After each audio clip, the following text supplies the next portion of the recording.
Bonjour à tous. Voilà, j'ai rentré une Stratocaster de 1978. Alors c'est une guitare, en fait j'en recherchais une et j'en avais repéré plusieurs sur Reverb ou Le Bon Coin. Et j'arrivais pas à me décider entre plusieurs modèles, mais j'ai eu aucun coup de cœur pour un de ces plusieurs modèles. Il y avait trois modèles. Il y en avait une qui me plaisait beaucoup aux États-Unis, mais le vendeur avait pas l'air trop chaud pour l'expédier en Europe. Et donc j'arrivais pas à me décider et je me suis dit que j'allais faire un petit tour sur Reverb, un dernier petit tour avant de prendre une décision. Et c'est là que je suis tombé sur cette guitare donc, qui venait d'être mise en ligne. Ça faisait... moi je l'ai vue le matin, mais ça faisait 8 heures qu'elle était en ligne. Elle avait 60 vues, l'annonce, et j'ai eu un véritable coup de cœur. Coup de cœur pour la beauté de la guitare déjà, le frêne est magnifique. Le manche légèrement ondé est magnifique aussi, et puis elle a pris une teinte ambre qui est franchement superbe. Et donc j'ai eu un véritable coup de cœur. Alors elle n'a pas les micros d'origine, mais elle a des micros Custom Shop 69. Et voilà. Donc ce que je vais faire là, je vais changer les cordes. Et on va faire un petit check de la guitare ensemble. Donc pour commencer déjà je vais ouvrir l'étui. Et la voilà.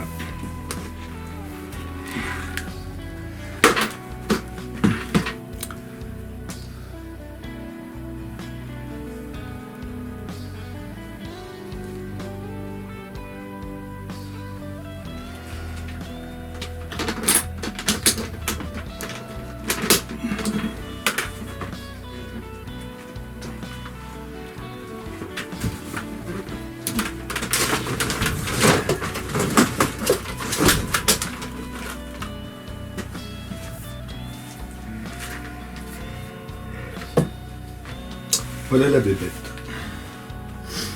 Donc c'est modèle de 1978.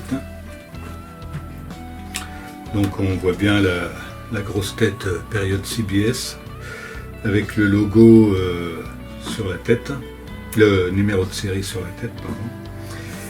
Touche érable, corps en frêne et la fixation 3 points, donc période CBS, les mécaniques avec le F, mais avec le boîtier complètement moulé, parce que les premières mécaniques type F, on avait le bout de la tige qui ressortait là, et après ça a été un boîtier complètement fermé. Voilà. Donc ce qu'on va faire, alors ce qui a été changé sur cette guitare, je vais vous montrer déjà les pièces qu'il y avait.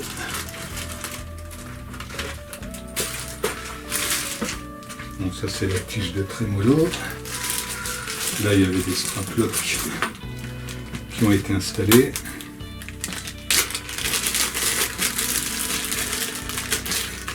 Donc dans l'étui il y avait un sillet, donc le sillet a été remplacé, donc ça c'était du sillet plastique en fait, ça a été remplacé par un sillet en os.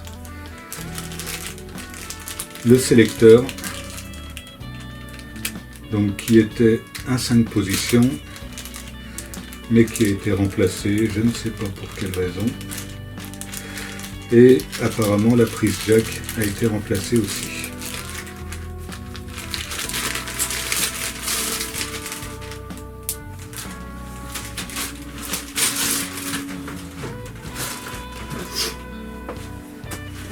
Alors, moi ce que j'observe c'est que les pontets du trémolo ont été changés également, parce qu'à cette époque c'était normalement des pontets moulés, et là ce sont des pontets emboutis. Donc ils ont forcément été changés.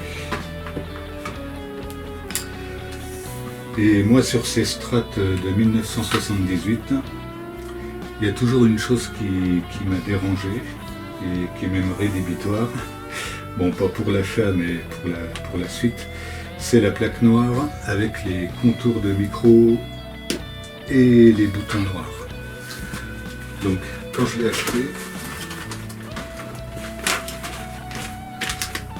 acheté, donc elle était équipée avec ces pièces noires.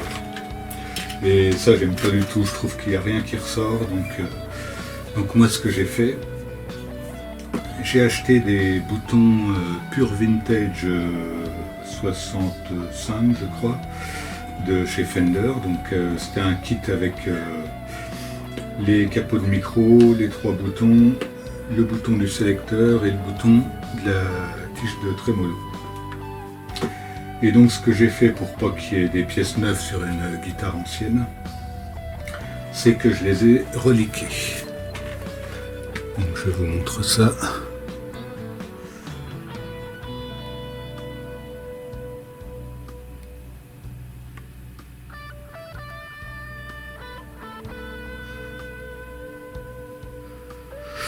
Voilà.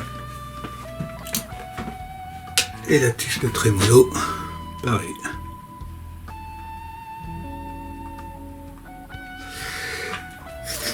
Donc comment j'ai procédé?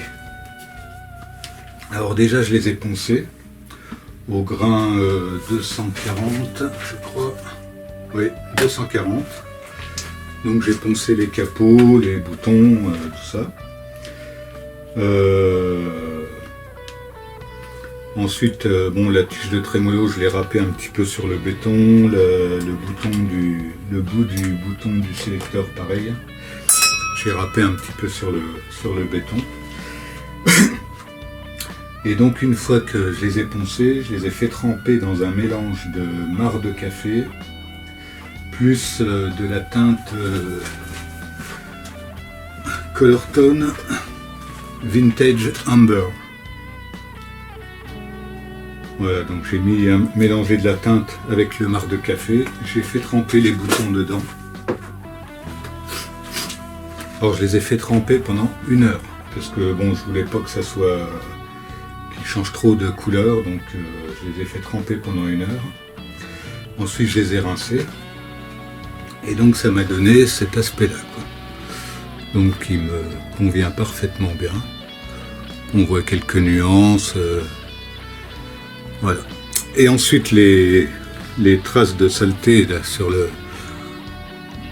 dans les interstices des boutons,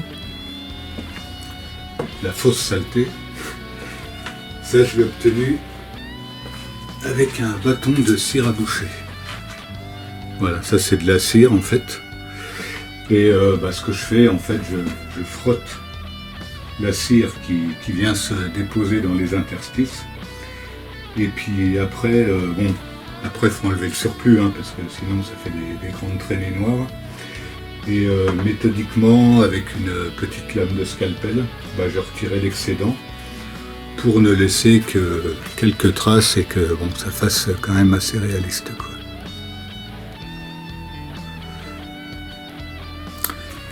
Donc voilà. Et donc la guitare maintenant, elle me plaît énormément. Après, moi je suis toujours plus sur les strats, je préfère les plaques blanches, donc c'est pas exclu qu'un jour elle passe avec une plaque blanche Parchment ou Mint Green. Mais dans l'immédiat, elle me convient bien comme ça, d'autant que c'est la plaque d'origine. Donc ça me convient bien comme ça.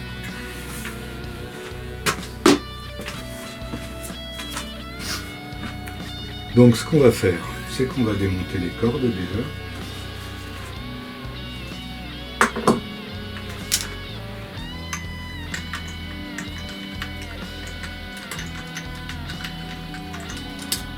Alors ça, le système Fender avec le trou au centre où la corde vient s'enfoncer dedans, c'est franchement, j'adore ça.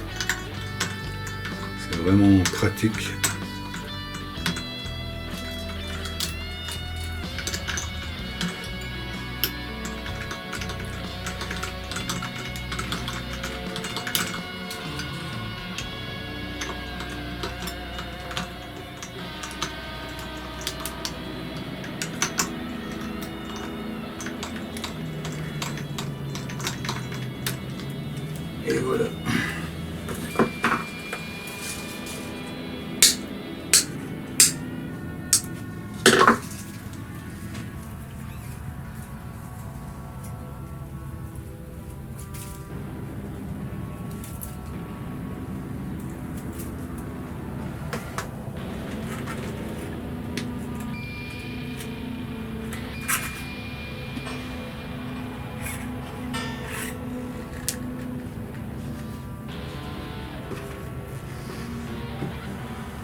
Voilà, voilà.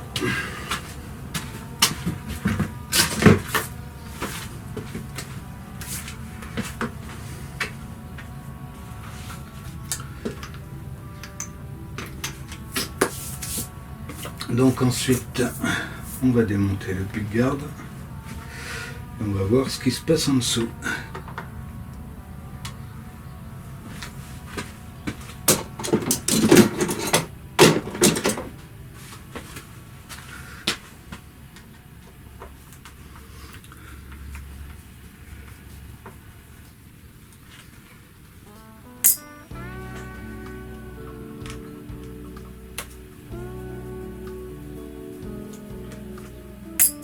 Alors ça c'est un petit bol aimanté, super pratique quand on entretient ses guitares. Pour ne pas perdre les vis, c'est l'idéal.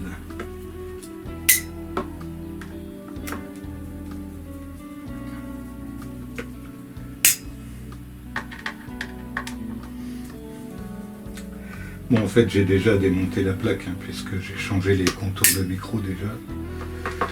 Donc c'est pas une surprise. Je sais exactement ce qu'il y a en dessous, d'autant que dans l'annonce sur Reverb, il y avait des photos de l'intérieur. Mais on va on va voir ça ensemble. Je vais vous montrer.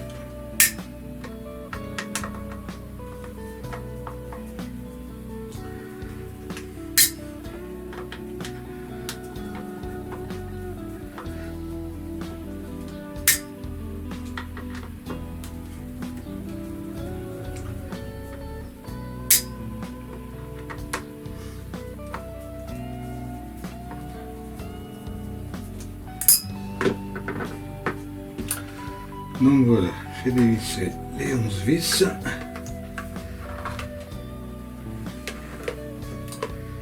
Voilà, voilà. Donc ce qu'on peut voir déjà, c'est que on voit la teinte d'origine en dessous du pickguard.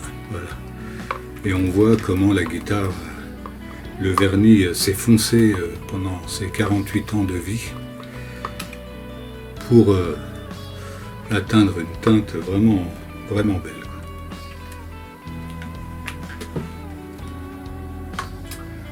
Donc, ce qu'on peut voir, donc, c'est que il y a le numéro de série sur la plaque. Bon, il n'y en a que la moitié. Mais on peut voir que les trois premiers chiffres, S868, donc le S8 c'est pour l'année 78. Toutes les guitares et les strats des années 70 commençaient par un S. Donc on voit que c'est la plaque d'origine. Ensuite, essayer de zoomer un petit peu. Hop. Voilà.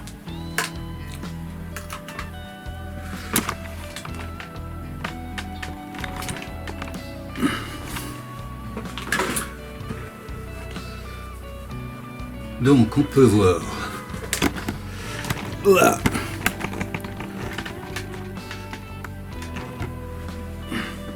On peut voir qu'on a 3 micros, donc Custom Shop.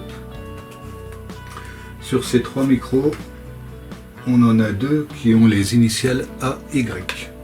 Donc AY, c'est pour Abigail Ibarra, qui était une master builder du Custom Shop, qui bobinait les micros en fait, et qui a travaillé chez Fender au bobinage de micros pendant 50 ans.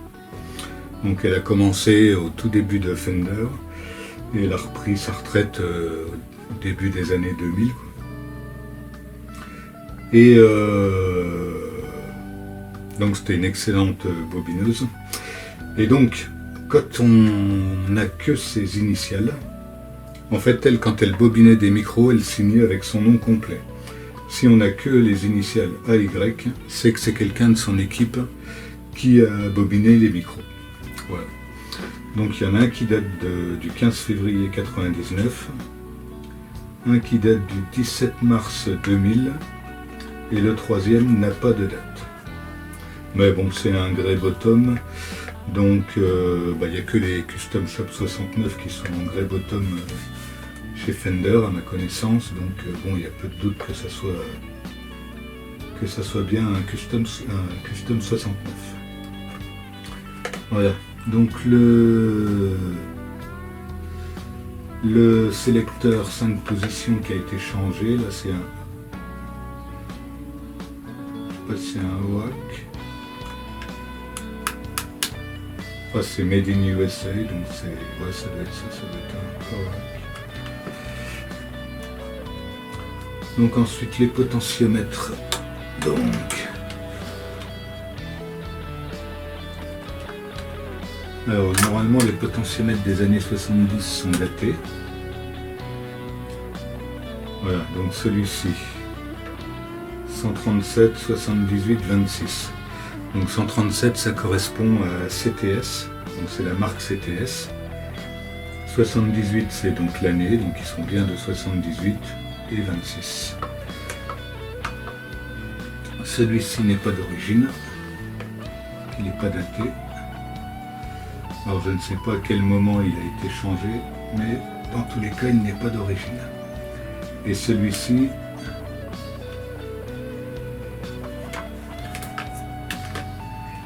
est daté. J'arrive pas à lire. Ah. 137, 78, 26 aussi. Donc c'est la même date que celui-ci, donc celui-ci est d'origine. Voilà, donc on a les deux potentiomètres là qui sont d'origine. Celui-ci n'est pas d'origine, le sélecteur n'est pas d'origine. Et les micros forcément ne sont pas d'origine. Par contre la plaque est d'origine. Et ici on peut voir, alors je ne sais pas si je vais réussir à vous le montrer. Voilà.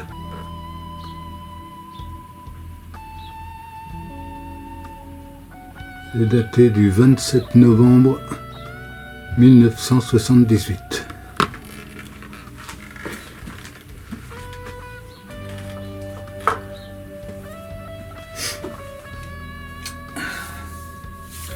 Donc ce qu'on peut voir également, c'est qu'il y a eu elle a eu un autre pickguard parce qu'il y a un trou supplémentaire là. Donc il y a certaines plaques de protection, alors les Fender ont le trou ici proche du micro du milieu, et il y a des plaques de remplacement qui ont le trou à mi-distance entre les deux trous là, donc qui se trouve ici. Donc celle-ci a forcément eu un autre pickguard à un moment donné. Voilà. Donc voilà pour le corps.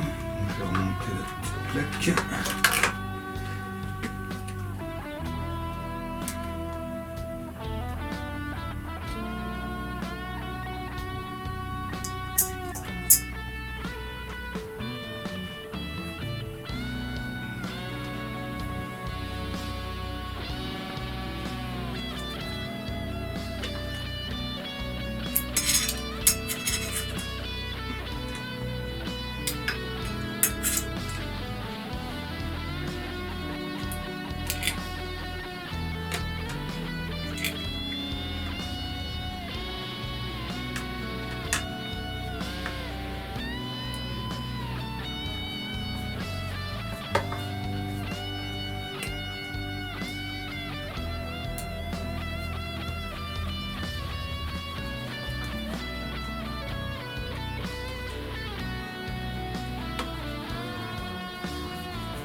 va regarder au niveau du manche.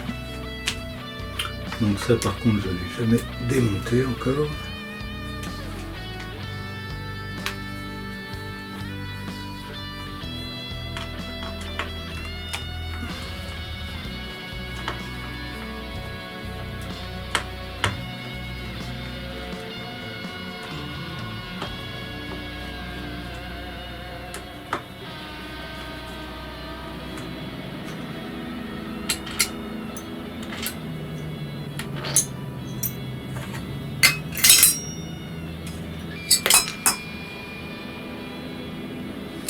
Donc ce qu'on peut voir, c'est que l'usure, là, on la retrouve bien sur le corps.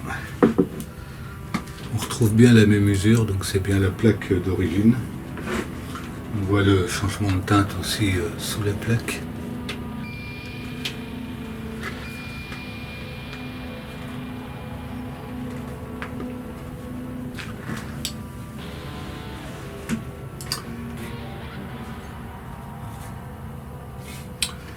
Alors là, on a sur le talon un numéro de série, bon, qui correspond pas au numéro du manche, en fait, et qui est un petit peu illisible.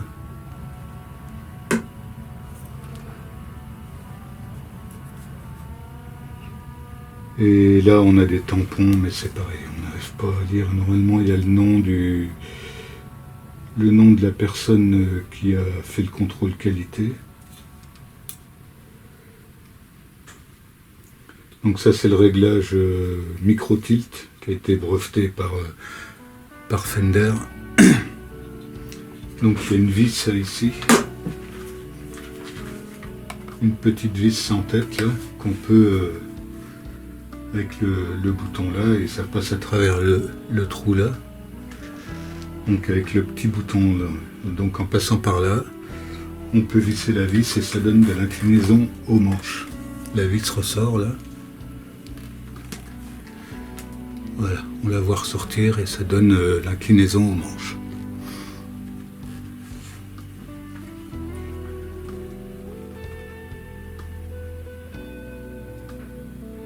Donc là c'est pareil, hein, le manche c'est bien celui d'origine. On voit là, par exemple ici là, on a des marques ici qu'on retrouve ici.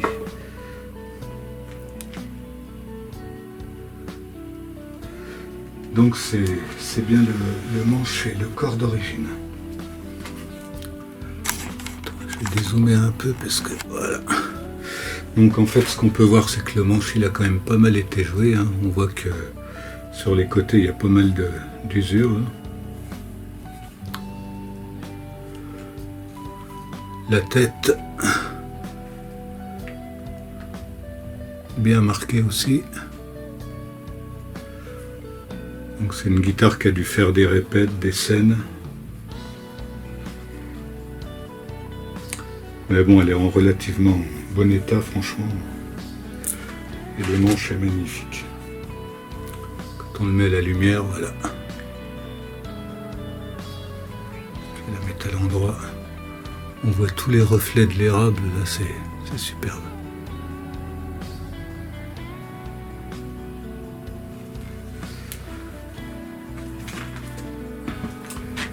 Bon, ben voilà, on va remonter tout ça.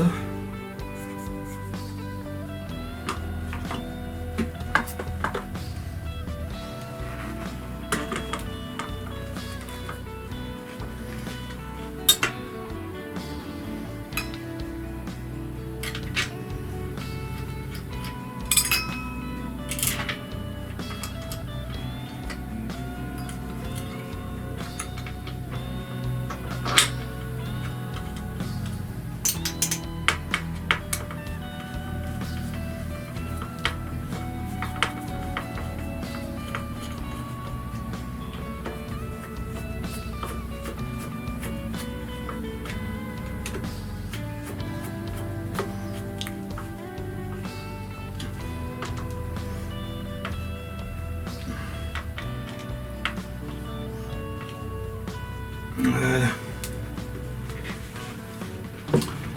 Donc ce que je vais faire, je vais passer un petit coup de polish dessus. Et puis après, on va remonter les nouvelles cordes.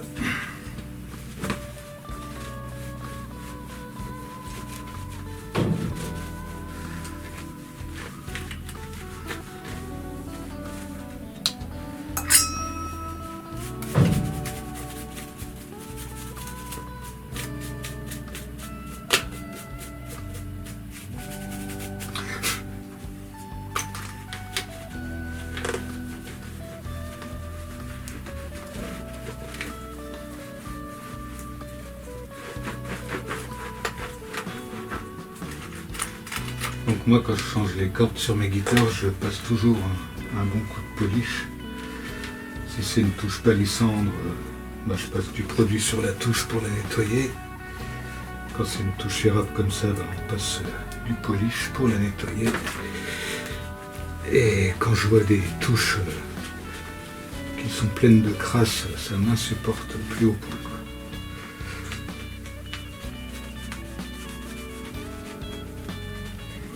Voilà, ça prend 5 minutes.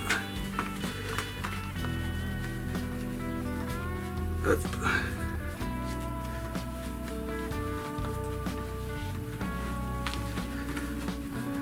Voilà. En temps réel, ça prend quand même pas longtemps à faire ça. Pareil de l'autre côté.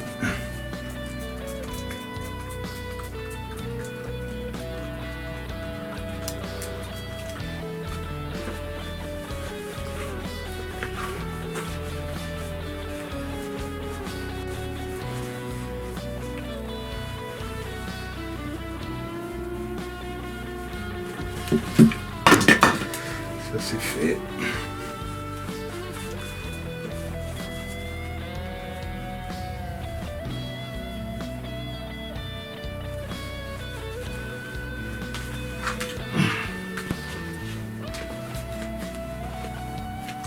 Alors ce que j'ai oublié de vous dire, c'est que sur l'arrière du corps, le vernis a eu une réaction, donc certainement, je ne sais pas si je vais pouvoir vous montrer bien ça, certainement avec la mousse de l'étui. Voilà, là on voit bien. Donc il y a eu une réaction sur tout l'arrière quasiment, quoi.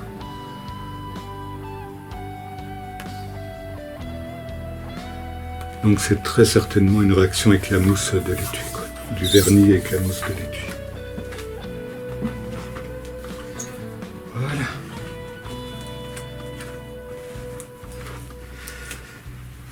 Et ben il n'y a plus qu'à remonter les cordes.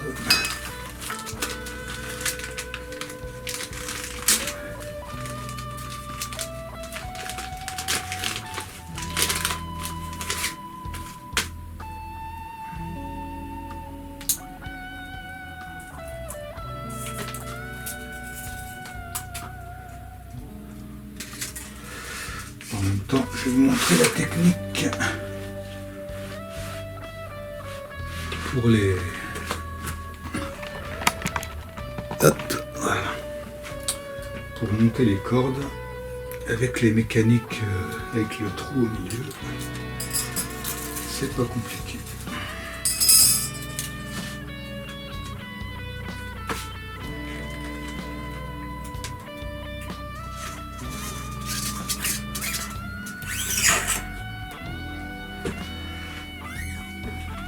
Donc là, je vais la mettre sur la mécanique là. Donc ce que je fais, pour la grosse corde, je fais une corde et demie plus loin. Enfin, une mécanique et demie plus loin. Je coupe. Ensuite, on enfonce le trou.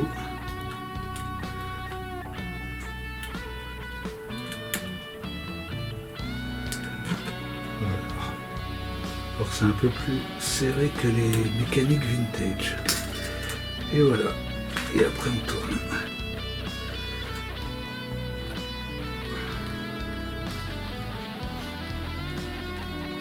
Alors les mécaniques, elles ont 48 ans, mais franchement, elles n'ont pas de jeu, elles fonctionnent nickel.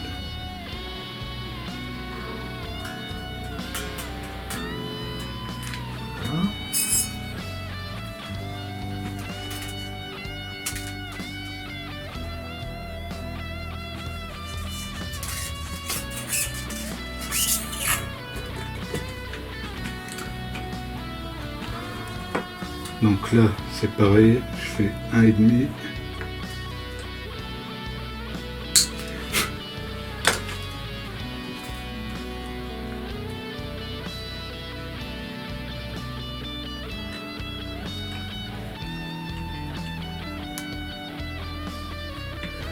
Et après, à partir des autres, je coupe 2 mécaniques plus loin, pour qu'il y ait un peu plus de tours.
Donc là, je coupe 2 cordes plus loin, 2 mécaniques plus loin. Hop.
Pareil.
Donc là on y va parce qu'il n'y a plus de corde libre, de mécanique après la 6e, donc je vais un petit peu plus loin. Hop.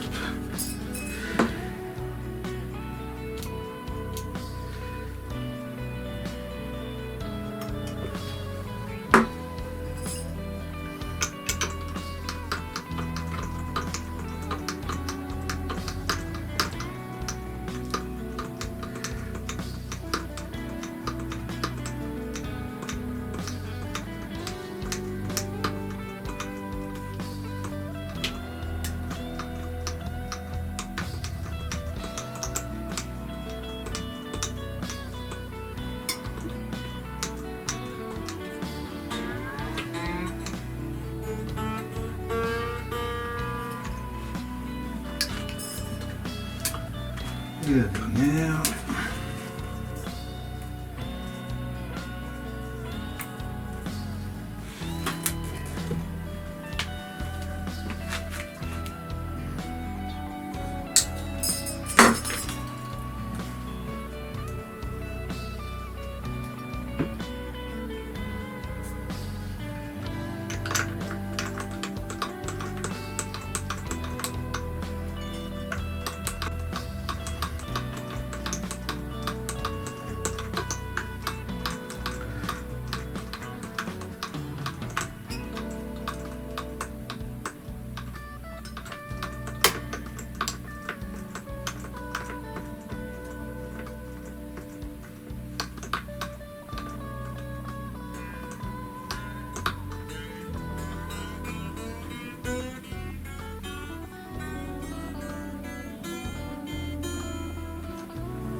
Et voilà.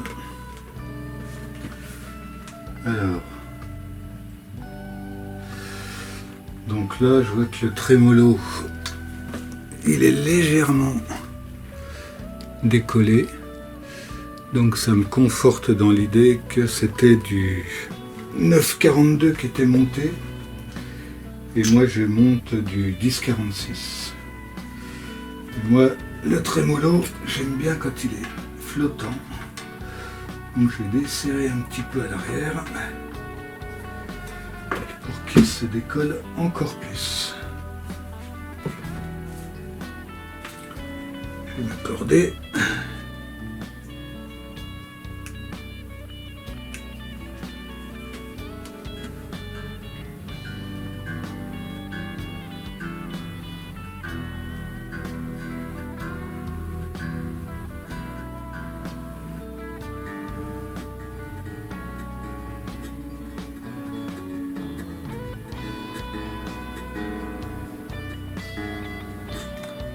Accordeur.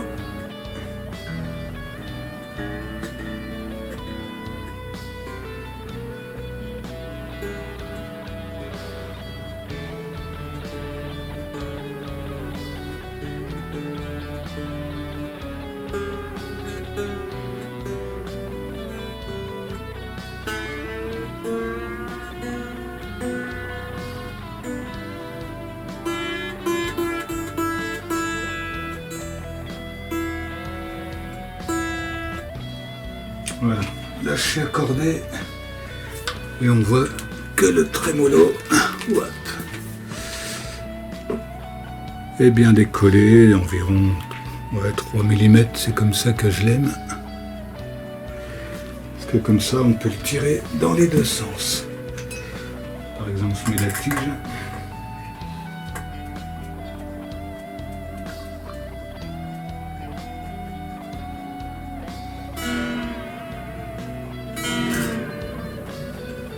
Là, je pousse, et là, je peux tirer aussi. Bon ben voilà, il n'y a plus qu'à attendre que les cordes se fassent un petit peu, et c'est reparti pour un tour. Et je pense que j'apprécierai plus avec du 10,46 qu'avec du 9,42. Voilà, ben merci d'avoir suivi cette vidéo, et puis à la prochaine.